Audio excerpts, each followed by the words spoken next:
Atos dos Apóstolos, capítulo 11.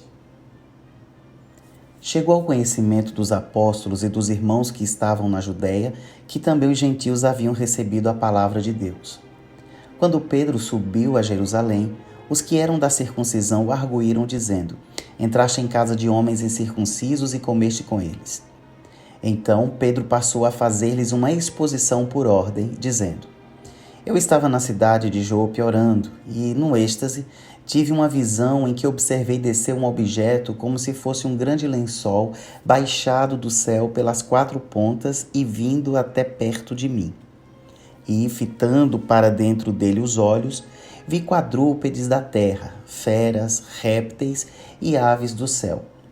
Ouvi também uma voz que me dizia: Levanta-te, Pedro, mata e come. Ao que eu respondi: De modo nenhum, Senhor, porque jamais entrou em minha boca qualquer coisa comum ou imunda. Segunda vez, falou a voz do céu: Ao que Deus purificou, não consideres comum.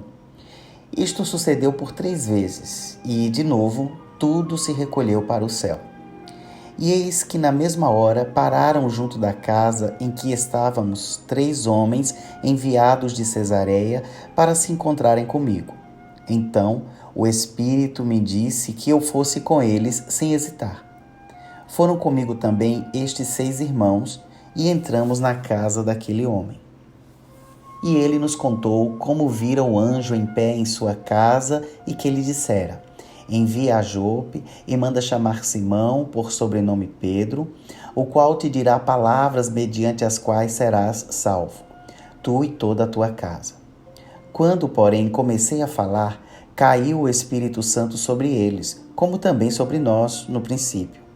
Então me lembrei da palavra do Senhor, quando disse: João, na verdade, batizou com água, mas vós sereis batizados com o Espírito Santo. Pois, se Deus lhes concedeu o mesmo dom que a nós nos outorgou, quando cremos no Senhor Yeshua, quem era eu para que pudesse resistir a Deus?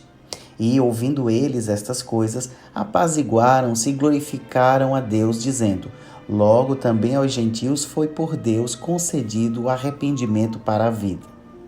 Então, os que foram dispersos por causa da tribulação que sobreveio a Estevão se espalharam até a Fenícia, Chipre e Antioquia, não anunciando a ninguém a palavra, senão somente aos judeus. Alguns deles, porém, que eram de Chipre, de Cirene e que foram até Antioquia, falavam também aos gregos, anunciando-lhes o evangelho do Senhor Yeshua.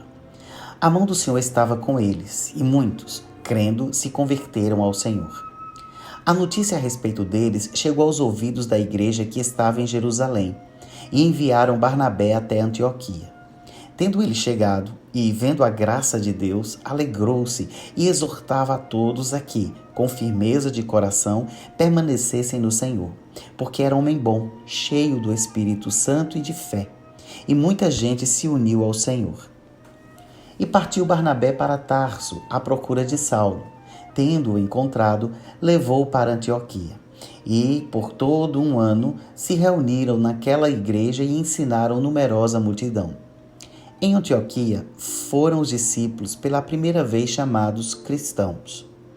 Naqueles dias, desceram alguns profetas de Jerusalém para Antioquia e, apresentando-se um deles, chamado Ágapo, dava a entender pelo Espírito que estava para vir grande fome por todo o mundo, a qual sobreveio nos dias de Cláudio. Os discípulos, cada um conforme as suas posses, resolveram enviar socorro aos irmãos que moravam na Judéia, o que eles, com efeito, fizeram, enviando-o aos presbíteros por intermédio de Barnabé e de Saulo,